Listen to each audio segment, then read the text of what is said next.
So a term I'm hearing a lot at the moment in private healthcare is psychological safety. Yeah. What's it all about? Psychological safety, it's about the opportunity to speak your mind. It's not, what's it not? Let's look at what it isn't. It isn't the opportunity to just vent and criticise openly. It is the opportunity to speak in a safe environment where you're not going to have your head taken off or be taken off at the knees for speaking your opinion. It should enable healthy conflict, healthy challenge. It plays up against, there are things called the 10 diseases of leadership, and it plays up directly against 2 of those. So if you're in a psychologically safe environment where people can reach out and say, do you know, I think there's a way we might be able to do this better or more effectively or more efficiently that's going to increase profit, increase turnover. Or simply, I don't agree, I don't think this is going to work because... Yeah. So one of the diseases is failure to accept that opposition can be loyal. Well, if I'm going to oppose what you say as the practice owner, practice leader, that doesn't mean I'm being disloyal. It means I'm looking at it from a different perspective, observing it through a different lens, if you will. So therefore, we can look at different options before we ever launch a plan, and we mitigate against those failure criteria before we launch. Therefore, the plan's more likely to succeed if we operate in a psychologically safe environment. Sure. I think we've all seen it where we've been in meetings, and as the business owner we've presented our plan or our objectives for the following month or year or whatever it is, and we've had lots of nodding heads and not a lot of dialogue in the room. Yeah. You know, how does that sound, everyone? Yeah, that's great. And everyone leaves the room, and then you find the following month things haven't really changed that much.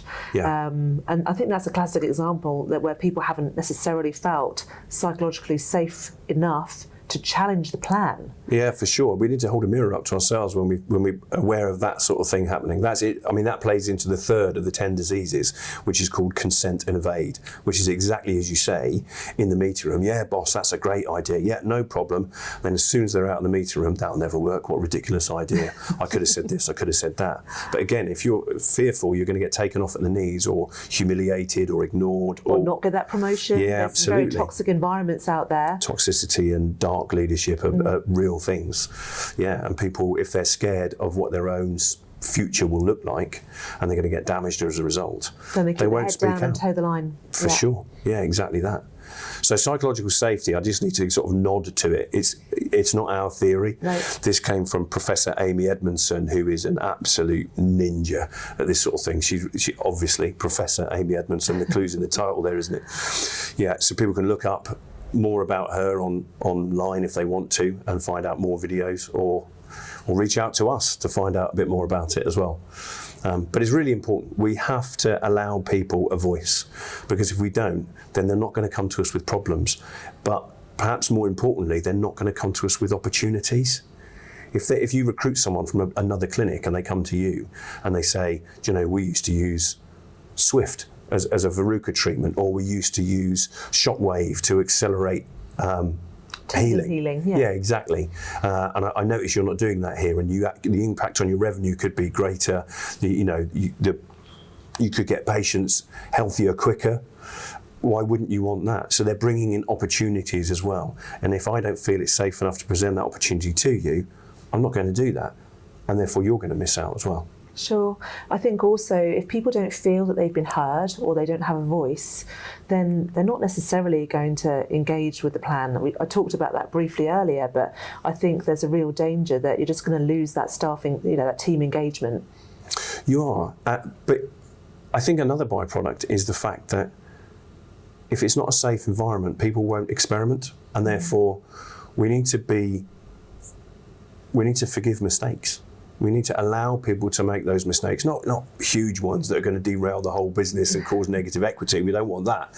But we've got to forgive mistakes when they happen, because it's only through opportunity. We're robbing someone the opportunity to learn, aren't we, if we don't allow them to make those mistakes, and therefore they won't grow, and therefore you as an overall clinic won't grow and progress, and average transaction value, etc., go up through the roof.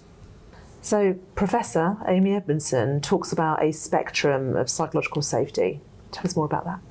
Yeah, she does. So she talks about different quadrants on a graph, which we can put a slide up about. And that's where the motivation to point out and speak up amongst the staff is either low or high. And psychological safety on the other axis is either low or high. So if you've got where the confluence of the two lows are, if you imagine, so the motivation of the team to speak up when they see something that could be done better or they feel that there's a problem is low, and the psychological safety in the organisation is equally low, then what she calls it is that there's an organisation called an apathy. They're in the apathy zone, which is a bit meh. People don't, The meh zone. We could call it that, yeah. We could redesign it. I don't think Amy would be particularly pleased with that. But so people in the apathy zone, is there stuff you could do better? Probably. Do we want to do it better? Not really. Yeah. We've always done it this way. And these are phrases we hear in apathetic organisations. And arguably you could say there's many departments in our great NHS that are in that zone. Possibly, in all sorts of organisations, public and private sector. But when you exist in that zone, what happens when we're in an economic crisis like we are at the moment, those organisations don't grow, don't develop, they're not agile enough to change quickly because it's the way they've always done it. And if you do it the way you've always done it, you'll get what you always got. So therefore, when the situation changes around you, organisations like that are highly likely to fail. So the next zone is where the motivation in the team is high to point out where things are not going well or could be done better, but the psychological safety is still low. And what you get there is the anxiety zone. And imagine the situation. Because people are desperate to speak up. Exactly. They want to make change. Yeah. But there's fear. Yeah, there's fear because I'm going to take you off at the legs. How dare you tell me that? That you don't have the freedom to speak about it, and therefore you are, oh God, we could do this so much better. This is so frustrating, pulling your hair out if you've got any. And guess who leaves those organisations? Your best people. The best people leave the organisations first. And when the best people leave that organisation, you move from the anxiety zone, no one's pointing things out anymore, you go back into the apathetic zone. Guess what happens to those organisations in economic climate They crisis? tend to fail. There's a pattern emoji here, isn't there? So, low motivation, high psychological safety. So this is where an organisation might be doing things like the management might be saying, come on team, we've got to be able to do this better. You've come from another practice. How did you do it there? And the team are, not really, don't care. I like where I am. I'm doing okay, thanks. And then, so that's called the comfort zone. The team are very comfortable, just doing what they're doing, plodding on, coming into work, getting their salary, going home. Improvement. Don't like change. Yeah, exactly. Improvement, well, that sounds like hard work. I'll just keep doing what I'm doing, thanks very much. So when you've got the management saying, feed me, we've got to be able to do it better, and the team are going, no, you're okay, thanks. Guess who leaves those organisations? Go on, tell me. The managers who are saying, right, come on, they've got to be doing it better. I'm ambitious, I want this organisation to grow. Yeah, but we don't want it to grow. Fine, I'll go and lead a team who do, or I'll kick you out. So organisations like that, guess where they go? They drop down into the apathy zone again. Economic crisis, what happens to those? They fail as well. So we've got this converging into the apathy zone. So what's the panacea? We want high motivated staff who are going to point out that things could be done better, or there's a problem and they might not know what the solution is. I'll come back to that in a second. It's a hateful phrase that I hear quite a lot. I'm going to share. So hopefully you don't use it. So we're going to high motivation and high psychological safety means that organisation is going to grow. You've got people saying, I think we can do it better. Brilliant. Tell me, how can we do it better? Let's trial it here. And then when it works, if it works, we'll cascade that throughout the whole organisation.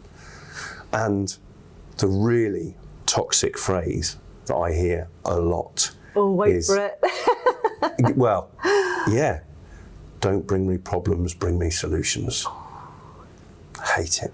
God, I think I may have been guilty of saying that once or twice. I think we probably all have early on in our careers, but it just robs any, if I can see something's going wrong, but I genuinely can't see what the solution is, I want to say, I think there's something wrong here. but I don't know what the solution is. Whereas if you're saying to me, don't bring me problems, bring me solutions, I haven't got time for you, You're going to little destroy person. that psychological safety. Then I'm going to go, there's a problem, I don't know what the solution is. I'm going to just keep my mouth shut. Yeah. And not stick my head above the parapet and stay safe. And safety doesn't result in growth.